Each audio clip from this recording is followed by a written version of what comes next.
Picture this. It is, oh, well, it's 2 a.m. Oh, no. I already know where this is going. Right.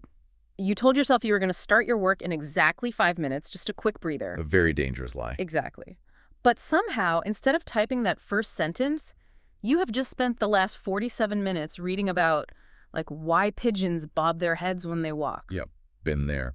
Or maybe you're staring down this massive career-defining project, and you have suddenly convinced yourself that cleaning the kitchen until you have absolutely sparkling countertops is the only logical first step before you can even think about opening your laptop. Because, nothing says productivity like a perfectly sanitized microwave. Exactly. You just have to do it. It's a deeply universal experience, honestly, and it's usually followed by an equally universal crash of guilt. Oh, the guilt is the worst part. It really is. The narrative we immediately spin is that we are just fundamentally flawed. We think, well, we lack discipline, we're lazy. We tell ourselves our brains are just broken, and we simply don't have that grit that, successful people seem to have. Which is such a heavy burden to carry around every single day. But for today's deep dive, we are unpacking a highly concentrated, really fascinating 10-minute video from the YouTube channel called Simple, actually. It's a great channel. It really is. Yeah. And the core message of this 10-minute video completely dismantles that guilt. The mission here today is to explore this ancient, battle-tested framework called the Lotus Method. Right. It's a blueprint for getting your brain to do hard things without feeling like you are dragging yourself across mental hot coals. I love that visual, mental hot coals. And to even begin applying this method, we have to look at the foundational mechanism of why we avoid work in the first place. Which is? Well, it comes down to a massive evolutionary mismatch. When you're falling down that Wikipedia rabbit hole at 2 a.m., instead of writing your report, your brain is actually executing its programming perfectly. Perfectly. It is doing exactly what it was designed to do over hundreds of thousands of years, which is avoid anything uncomfortable, hard, or unfamiliar. Right, because doing hard things burns calories. And for most of human history, burning unnecessary calories meant you might not survive the winter. Exactly. You're not procrastinating because you're lazy. You are procrastinating because your brain is a comfort junkie. A comfort junkie, I like that. It evolved to keep you safe from immediate physical threats, starvation, freezing to death, lions. The primary directive is survival. It has absolutely no context for writing essays or studying for medical exams or building a modern digital business. Okay, let's unpack this, because if you look at the mechanism, when I sit down to do my taxes or, face a blinking cursor on a blank document, my amygdala doesn't see a PDF. No, it's not. It sees a lion in the brush. It triggers the exact same biological stress response as actual physical danger. It floods the system. Yeah, it waves a red flag and screams, let's conserve energy. Let's do something safe, like organizing our spice rack. And that is the central tension of modern life right there. Yeah. Our hardware is entirely outdated for our current software. Yeah. The problem is that acting on those survival instincts today, well, it doesn't keep you alive. It just keeps you average. Ouch. True, but ouch. Right. We have to learn how to manipulate this ancient machinery instead of constantly fighting a losing battle against it. Which is exactly where the Lotus Method comes into play. So before we can actually sit down and do the work, we have to catch the brain in the act of sabotaging us. We have to expose the scam. Step 1, awareness. Right. The source brings up this visceral concept from Buddhism to describe this, the monkey mind. Ah, yes. The monkey mind. It's the perfect visualization of a restless brain that is constantly swinging from thought to thought, absolutely terrified of settling down into deep effort. It's that internal voice negotiating with you, saying let's just start tomorrow when we're fresh. Or, we really need to research the complete history of bubble wrap before we can focus on this spreadsheet. Yes. And if you aren't aware of that monkey mind, you're just doomed. Ugh. The source uses this brilliant analogy. They say trying to focus without first recognizing your own avoidance tactics is like playing chess blindfolded against a grandmaster who cheats. If you can't see the board and your opponent is constantly swapping the pieces out behind your back, you literally cannot win. You don't even know what game you're playing. Exactly. The resistance feels entirely invisible, so it feels unbeatable. But I want to pause and push back on this a little bit. Sure. Because my instinct, and I think the instinct of anyone who grew up in modern hustle culture, is to just grit my teeth. Just power through. Right. Why can't I just muscle through it? Why do I have to pause, take a deep breath, and talk to myself saying, nice try, brain, I see what you're doing? Honestly, it feels a bit theatrical, like, just do the work. What's fascinating here is the underlying neuroscience of that specific intentional pause. It's not just some self-help platitude. It is an actual physical shift in blood flow and electrical activity in your head. Wait, really? Just from pausing? Yes.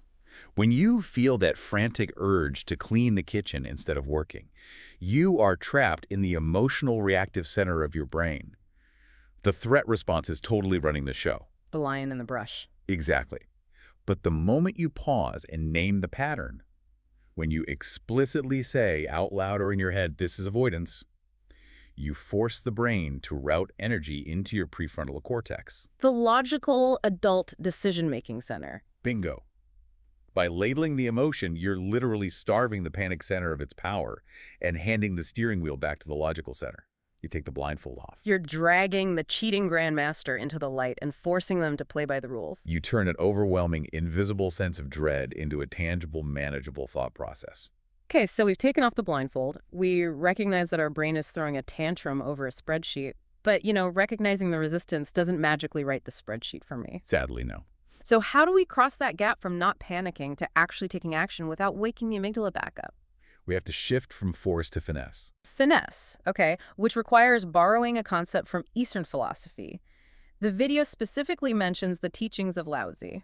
Yes, the principle is about flowing with the river instead of fighting the current. Right. Trying to muscle your way through a massive wall of cognitive resistance is like pushing a car uphill with square wheels. Oh, that's such a brutal image. I mean, you might be able to shove that square-wheeled car a few feet if you use every single ounce of your willpower. But it works for 2 minutes, and then you are completely, utterly burned out. The friction is just too high to sustain. Exactly. So, translated for real life, if I have an intimidating project due, how do I actually swim with the river? Well, you have to bypass the threat detection system entirely. If you sit down and tell yourself, I have to finish this massive 10-page proposal today, the sheer size of that task looks like a predator to your nervous system. It's too big. Right. The alarm bells ring, cortisol spikes, and you're paralyzed. But if you change the narrative to, I'm just going to work on this for 10 minutes, the task shrinks. It becomes so small it flies right under the radar. It's not a lion anymore, it's a mouse. It becomes a mouse, and the amygdala ignores it entirely. This is the mechanism behind what the source calls the gateway task rule. The gateway task. Yeah, you make the barrier to entry so absurdly, ridiculously low that your brain doesn't even bother mounting a defense. So you don't tell yourself to write the essay. You tell yourself to just open a Google Doc and type the title. Yep. Or you don't tell yourself to do a grueling 1-hour HIIT workout. You tell yourself to just put on your gym shoes and stand in the living room. Exactly. You trick the ancient hardware into thinking, okay, this is completely safe. I can put on shoes without dying. And what happens next is this incredible cascade of chemical momentum. Because once you put the shoes on, or once you type that title, your brain registers that you've completed a task, you've made progress. And progress triggers a release of dopamine. Which people usually think of as just the pleasure chemical, right? Like what you get from eating chocolate or scrolling social media. Yeah, it gives a bad rap. But in the context of work, dopamine is the molecule of motivation. That tiny hit of dopamine from finishing the gateway task acts as fuel. It builds the momentum you need to keep going. The hardest part of the entire process is simply getting the heavy wheel to turn that very first millimeter. Once it's rolling, physics takes over. Okay, so we've bypassed the alarm, the wheel is turning, but let's be honest about the environment we are actually working in. It's chaotic. The modern world is so loud, your phone is buzzing, your email is pinging, and your mental to-do list looks like an endless CVS receipt just unspooling onto the floor. A very relatable nightmare. So how do we sustain that momentum once we start? The source uses a really visceral metaphor here for step 3. Trying to focus on deep work with a chaotic, overstimulated brain is like trying to cut wood with a chainsaw that is violently shaking in your hands. Oh man, you are burning massive amounts of energy just trying to hold the tools steady, let alone make a clean cut. Exactly. The wood looks jagged and terrible, and you're just exhausted. So before we can do the work, we have to turn off the engine and sharpen the blade. We have to cultivate stillness. Specifically, the method points to Zazen, which is a form of ancient sitting meditation. Right. But this isn't about reaching some, elevated plane of spiritual enlightenment. It's a highly practical tool for letting the mud in the mind settle. But what is actually happening physiologically when we do this? Because if I sit in silence for 10 minutes without my phone or a podcast or some kind of background noise, my brain absolutely screams at me. Oh, yeah. Everyone's does. It feels like torture at first. It screams because we have conditioned our dopamine receptors to expect a constant fire hose of stimulation. Removing that feels like literal withdrawal. Wow. But if you can sit through the initial discomfort, just 5 to 10 minutes of quiet breathing, you force your nervous system to physically downregulate. You lower your cortisol levels. The stress hormone. Right. Cortisol is the chemical equivalent of that shaking chainsaw. So you're literally turning off the vibration. You're turning it off, and simultaneously, you are increasing your alpha brain waves. Alpha waves. So Yeah, alpha waves are deeply linked to a state of relaxed alertness. They are absolutely crucial for complex problem solving and creativity. When your brain shifts into an alpha dominant state, it stops looking at a difficult spreadsheet as a life or death threat and starts viewing it as a puzzle. a calmer brain sees hard tasks as puzzles, not threats. That is a massive perspective shift. The chaos fades. The muddy water turns clear. And that sets us up perfectly for the actual execution phase. Step 4. Striking the wood. Or, as the source frames it, learning the discipline of the Shaolin monk. I love this part. Shaolin monks don't step into the courtyard on day 1 and try to master 40 different martial arts styles simultaneously. No, they perfect one punch. They practice that single movement over and over thousands of times until they can break bricks like they're made of Legos. They consolidate all their physical and mental power into a single point of impact. And the Lotus Method requires us to bring that exact same philosophy to our daily work. Yes. You pick one high-leverage task, and you give it 25 to 50 minutes of absolute insulated attention. No tab switching. No glancing at your phone. One punch. Which is an incredibly rare commodity today. Focus is basically a superpower now. But let me push back here again, because this sounds beautiful in a monastery, but we operate in a multitasking economy. We certainly do. People wear their 20 open browser tabs like a badge of honor. Bosses expect replies on Slack within minutes. Is this deep, single-tasking approach just an outdated ideal? Does it actually survive contact with modern corporate culture? It's a great question. It might clash with corporate expectations, but it perfectly aligns with human biology. Okay. The concept of multitasking is a myth. The human brain has a strictly limited attentional bandwidth. We don't multitask, we task switch. We're just toggling back and forth really fast. Exactly. Yeah. And there is a heavy cognitive penalty every single time you do it. The attention residue. Yes, attention residue. When you pull your focus away from a deep project to quickly answer an email, your brain has to disengage from one complex rule set, orient itself to a completely different context, and then jump back. And it doesn't do that cleanly. No, it doesn't. A portion of your attention gets stuck or leaves a residue on the email you just read. You aren't operating at 100% capacity anymore. You're striking the brick with only a fraction of your strength. Which means it won't break. Yeah. But when you engage in deep, single-task focus, even if it's only for 25 minutes, you eliminate that switching cost entirely. Wow. You apply all of your cognitive force to one point.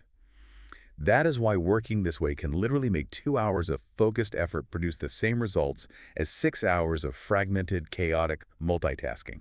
You reclaim all that leaked energy. That's incredible. So we're catching the avoidance, we're bypassing the amygdala with a gateway task, we're settling the mind with stillness, and we're striking with one punch. But if someone actually manages to do all this, they are going to run headfirst into the final trap. Step 5. The desire for instant gratification. Exactly. If I put in this kind of pure, high-quality effort, I want results right now. Of course you do. We all do. But expecting an immediate payoff is the quickest way to guarantee you'll quit right before the breakthrough. Which brings us to the namesake of the entire system, the lotus flower. The lotus is unique because it grows in murky, dark, heavy mud. It takes an immense amount of time to push through that resistance before it ever breaks the surface of the water and blooms. And if you get impatient and try to yank the petals open before they are ready, well, you destroy the flower. It cannot survive being rushed. And we have built a culture around next-day delivery, instant streaming, and viral overnight success. We are deeply conditioned to believe that if something doesn't yield immediate results, it just isn't working. But impatience isn't just an annoyance. It is actually a highly sophisticated form of resistance. Wait, how so? It's your monkey mind finding a back door. If the brain can't terrify you with the size of the task initially, it will try to exhaust you with the timeline. Ah. It whispers, look, you've been doing this focused work for 3 days, and you aren't a millionaire yet. Might as well go back to watching pigeon videos. Exactly. The source compares this part of the process to compounding interest. When you are building a new skill or a business, nothing seems to happen for a very long time. The line on the graph is totally flat. Just grinding in the mud. And then suddenly, everything happens at once. The curve shoots up. Biologically, leaning into patience is how you protect your dopamine system. Makes sense of that for me. Well, if your baseline expectation is a quick win, and that win doesn't materialize, your dopamine levels crash. You experience a severe motivational deficit. You run out of gas because the chemical reward didn't arrive on your schedule. Precisely. And that drop in dopamine leads directly to decision fatigue. You start second-guessing your strategy, wondering if you should switch projects entirely, or you look for a shortcut. You break the focus. Yeah. By trusting the process, by committing to the bloom, you insulate yourself from that decision fatigue. You remain consistent long enough for the neural pathways to strengthen and for the actual skill to develop. So every 25-minute block of focus is just one petal slowly opening. You can't force it. You provide the right conditions, the awareness, the stillness, the action, and the blooming basically handles itself. It is a profound shift from trying to control the outcome to simply managing your own biology. So what does this all mean for you? It means that when you internalize the philosophy behind this 10-minute video, hard things stop feeling like a reflection of your worth. Right. They stop being evidence that you are somehow lazy. Instead, the friction becomes a biological reality you can manipulate. Yes, your ancient lion-fearing brain is going to fight you tomorrow morning. That is literally its job. It's trying to keep you safe. But if you catch the scam, lower the threat by making the first step ridiculously small, sit through the chaotic noise for just a few minutes, and focus on one single strike, your brain will eventually flip from an obstacle into an engine. You stop pushing the car with square wheels and start swimming with the current. Which leaves us with the challenge the source poses, and the one we want to pass on to you today. What is the one hard thing you are going to tackle today? Just one thing. And as you think about what that task is, here is something to mull over long after we wrap up this deep dive.